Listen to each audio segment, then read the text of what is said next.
Horror. It's easily one of my most favourite genres of video games, and is where you'll find some of my most favourite games ever made, including Silent Hill and Resident Evil. But I've already found lots of reasons to talk about these games, and I'm sure I'll find many more along the way. So for today's video, I want to talk about horror games that are a bit more unique, be that visually, narratively, through its gameplay, or a mixture of all three. Now, you probably won't like every game on this list, as I've tried to keep it varied enough that hopefully you'll find something that you think sounds interesting and make you want to give it a go, especially with Halloween being so close from the time of this video's release. So with that being said, here's my pick for some really unique horror games. Deadly Premonition, developed by Access Games. Just because this list is about unique horror games, I do want to stress that unique doesn't always mean good, and this is definitely a game that some people just do not like at all, but for me it's one of the most unique and interesting horror games around. I won't pretend that I can't see why some people dislike it, but if you're unfamiliar with the game, then the basic premise is that you are FBI agent Frances York Morgan, investigating a ritualistic murder of an 18-year-old girl. Now, Francis is, I guess you could say, an eccentric character. He gathers clues from his morning coffee, has eating habits like he's smoking up with Cheech and Chong, and has an imaginary friend called Zach. And even considering these things, he's still probably one of the most normal characters you meet. Gameplay-wise, it's sort of split into three styles.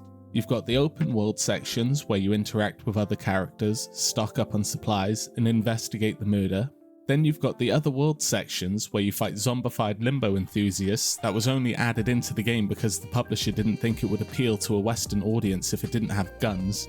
And although it sort of relates to the first part, I think driving can be considered its own section, since driving from one location to another is almost enough time to catch up on your favourite podcasts, especially if you forget to fill up your tank and have to walk all the way back to town. Now, I probably sound like I'm just complaining about the game, but honestly, I love it. For all its flaws and weird design choices, awkward controls, and aged graphics, there's so many things that make this game just so damn interesting. The story is a fantastic tribute to B-movie cringe, and although the first few hours is practically just a rewrite of Twin Peaks, it's wild, captivating, and constantly leaves you wanting more. Even if it means putting up with all the bad parts, because the good parts far outweigh it for me. And the small details in the world, like NPCs having their own tasks to do throughout the day, even when you're not around, and York becoming tired, hungry, or smelly if you don't tend to his needs, immerse you into the world in a way few games can.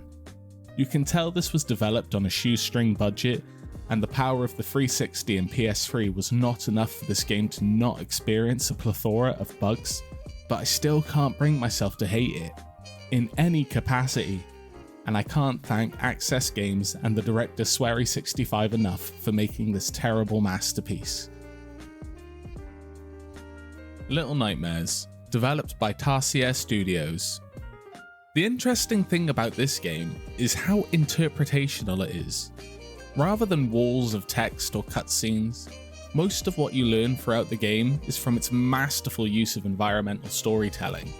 All you get from the beginning is that you are a little girl in a raincoat, and you've got to venture forth, solve puzzles, avoid terrifying monsters, and try and figure out what the hell is going on.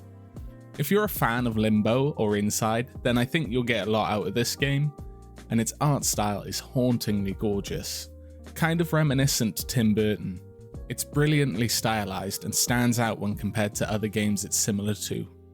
Honestly, as much as this is one of my favourite games in the list, there's not a lot to say as it's only about 4 hours long. But I do want to touch on how well they deliver horror.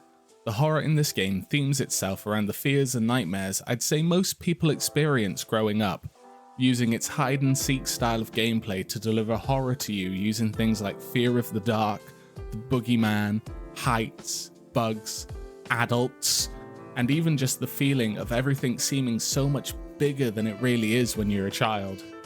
It's all used against you in this game, and even better, all of this fear and suspense is given to you without loading you with a shit ton of jump scares. This is a game that I would recommend to anyone that calls themselves a horror fan. There's so much here to pique your curiosity, while also making you feel sick, disgusted and fearful. And even better, if you're like me and are left feeling disappointed about the game's short runtime and want more of that world to hyperfixate on, there's a sequel that is honestly just as good as the first, with a third on the way. There's comic books that, although don't give you anything major into the lore, continue with the amazing world building. And there was a TV show announced, although there's been so little information about it since it was announced in 2017, so I honestly think it's been cancelled, although I hope I'm wrong. But there are tons of amazing YouTube channels that dive deep into the lore and are super interesting. Siren Blood Curse, developed by Japan Studio. Before I start this one, I need to point out that this is the third game in the Siren series, but it's also sort of a reimagining of the first game. I got it on PlayStation Plus many years ago, and at the time I didn't have a clue it was part of an ongoing series. Luckily, since it's kind of a soft reboot, it didn't matter, but I'm not gonna lie to you, dear viewer. The first time I played this, I probably got a couple of hours into it before my anxiety got the best of me. I turned the game off, turned the console off, and considered calling an exorcist. I did get around to finishing it eventually, but I was so caught off guard by how genuinely scary it can be. Probably because most of the other horror games coming out around the time, especially in the mainstream, were a lot more focused on action. Now, just looking at gameplay clips, it probably looks like a generic spook 'em up, complete with zombie-style enemies, guns, and terrified Americans. But there's something here that really makes it stand out. Set in the fictional Japanese village of Hanuda, you take control of multiple characters as they arrive in this terrifying locale, including a little girl, which is honestly one of the most terrifying parts of the game, because you feel completely defenseless. And from there, things just spiral downwards into a plot that becomes more and more unnerving and twisted, leaving you in shock. But along with that, you have what I would personally consider one of the most interesting mechanics in the game, sightjacking, where you can see through your enemy's eyes in order to plan your route around them. I'll admit it can be a bit clunky to use, but it makes it a lot more tense than tracking them on a map or being able to see them through a wall. Now, as with most games, it does have a couple of flaws. Its controls can feel stiff, and since it came out in 2008, you can expect plenty of QuickTime events through your 10 or so hours with the game. But it honestly really makes up for it. The Shibito are awesomely designed, the art style constantly creates a sense of anxiety and isolation, and the story, although a bit cheesy, really takes you down a rabbit hole that stays with you long after you're done. DOI Literature Club, developed by Team Salvato. I spent a lot of time trying to decide if I should talk about DOI Literature Club. I wasn't really sure how much I had to say, and I haven't had much to do with it since it originally released, so I kind of forgot how good it actually was. But after watching my wife do a blind playthrough of it, I was honestly quite blown away by how good it still is. You play as a faceless male joining the school's literature club. You meet the other members of the club and slowly get closer to them as friends, although I use the term play loosely, as it's a visual novel, so the most playing you do is picking words that you think a specific member of the club will like, as you write poetry to try and get closer to them. But gameplay is not why we're here at all. The story is the whole focus for this game. I don't want to say too much, because if you don't know much about it, then too much information can spoil it. And if you're already aware of the game, then you probably already know how unnerving this game is. Its complete tonal shift at certain points absolutely catches you off guard, and even when you're already aware that you are playing a horror game, it completely tears down the fourth wall at points that just makes you super uncomfortable. And some of the subject matter that it tackles stays with you long after the credits have run, although that part could be considered a positive or a negative. But the game has a focus on some very dark subject matter, including self-harm and suicide. So if you feel like that's a bit too much for you, then I'd suggest leaving the game alone, which is a perfectly okay thing to do. One of the things that I find quite interesting about the game though, is its advertising and artwork. If you're looking for a horror game, you're likely to look straight past this, as it isn't what you'd expect to see. It looks like something a fan of Fruit Basket would want to play, or possibly High School DxD if you're more of a connoisseur of the Japanese literature, but that's exactly what makes it unique. And if you have a friend or a loved one that you feel can handle the strong themes of this game, then I strongly suggest trying to get them to play it without letting them know too much so you can enjoy their reactions. Pathologic II, developed by Ice Pick Lodge. Writing an entry for this one was honestly kinda hard. It's more of an RPG survival game with heavy horror themes, and although it's called Pathologic II, it doesn't require any prior knowledge of the original. As in a similar vein to Siren Blood Curse, it leans more into the reboot/remake, although there are vague references to the original, but it won't affect your playthrough at all. You play as a surgeon known as Artemy. After returning home after many years, you discover a serial killer is on the loose, you are one of the suspects, and your father is dead.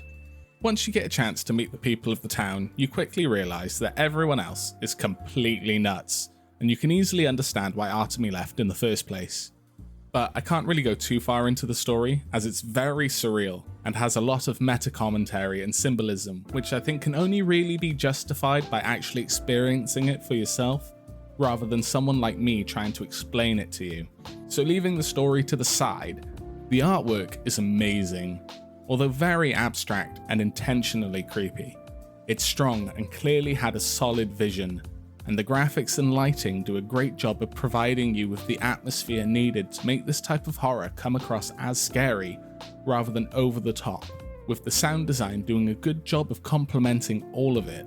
The only downside really is the voice acting for non-essential NPCs is reused a fair bit, and the voice acting in general can come across a bit uncanny, but I'm not really sure if that was intentional, to be honest. Also, the combat can be kinda clunky, but the rest of the gameplay is pretty fun, and the survival perfectly complements the narrative the game is trying to deliver to you. Your actions have a good effect on the rest of the world, and there's a true sense of risk and reward when you attempt to complete your quests. Although this game isn't horror in the sense of make you jump out of your skin and scream at your monitor, its horror is in the uncomfortable feelings you get when exploring the world, and the anxiety its atmosphere builds. It really keeps your hairs standing on its ends most of the time. It's definitely not for everyone, but if even my rough description piques your interest, it's certainly worth a try. Darkwood, developed by Acid Wizard Studio. Set in a mysterious forest that's ever expanding, you play as the Stranger, and it's your mission to find your way out of the woods, meeting a whole host of curious and sometimes not so friendly characters along the way. Gameplay is centered around top-down survival horror. Making a base and gathering supplies to keep either yourself alive or to trade with others while finding your way out of the forest is the main focus, while you also upgrade your character and tools while avoiding the dark as much as I avoid going out in public. And it's all done really well. There's a large sense of risk and reward that constantly keeps you on your toes, which is only enhanced by the visual style. You can only see a small section of the map with a small cone of vision to see what's ahead of you, which creates an intense sense of fear, especially when you're inside a building being chased by something. Although you can't see whatever is coming towards you, you can hear them, which creates a strong sense of anticipation as you're ready to defend yourself. Which also leads me to one of the best things about this game, its sound design. Every bang on your door, every creak of a floorboard, and every rustle of leaves builds the tension as you frantically scavenge for supplies or try to barricade yourself in a building. And when you finally get into combat, it's once again enhanced by the superb sound design, with every swing and crack of your weapon sounding so visceral and impactful, like you can feel the bones crack as you swing your weapon. And speaking of weapons, I also quite like how guns are used in Darkwood. Usually guns can trivialize most survival games, but since bullets can only be found or traded, each shot needs to count. And when you aim, you have to time your shots as you have a cone that increases your accuracy the longer you're aiming your weapon. Honestly, the only downside of the game for me is when you find a large amount of supplies, carrying them back can be incredibly tedious, especially if you need to make multiple trips. But that's honestly an issue almost every survival game has, as that's kind of ingrained into the core gameplay loop. But if you're already a fan of survival games and horror games and aren't put off by 2D graphics or overhead cameras, then Darkwood is 100% worth a try. Fatal Frame, developed by Tecmo. Depending on where you are, you either know this game as Zero, Project Zero, or Fatal Frame. And because I'm from the UK, I grew up knowing it as Project Zero, but honestly, Fatal Frame is a much cooler title. The game focuses on two siblings as they make their way through a derelict and decaying haunted mansion. Throughout the game, you slowly uncover the dark secrets of the mansion and the other people that have entered it, never to leave.